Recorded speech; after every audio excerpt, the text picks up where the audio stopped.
Seychelles వేదములు shorts. ఇంతకాలము నిలబడ్డాయి.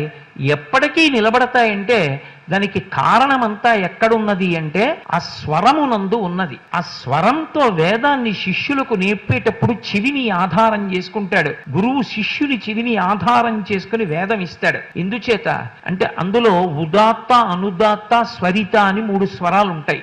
ఒక చోట పైకి ఎత్తి పలకవలసి ఉంటుంది, ఒక చోట కిందకి పలకవలసి ఉంటుంది, ఒక చోట సమానంగా పలకవలసి ఉంటుంది. అంటే వేదము స్వర ప్రధానము. ఆ స్వరంతో వేదం నేర్చుకోవాలి అంటే గురువు గారి దగ్గర కూర్చుని గురుపత్ని పెట్టినటువంటి అన్నం తిని గురువుగారు వేదపాఠం చెప్తుంటే ఎంతో సంతోషంతో స్వరం తప్పకుండా నేర్చుకుని దాన్ని ధారణ చేసి ఎప్పుడూ ఆ స్వరంతో చెప్పగలిగినటువంటి విద్వాంసులు ఎవరుంటారో అటువంటి వారి వలన మాత్రమే వేదములో ఉండేటటువంటి మంత్రము యొక్క యథార్థమైనటువంటి అర్థము ప్రకాశిస్తుంది.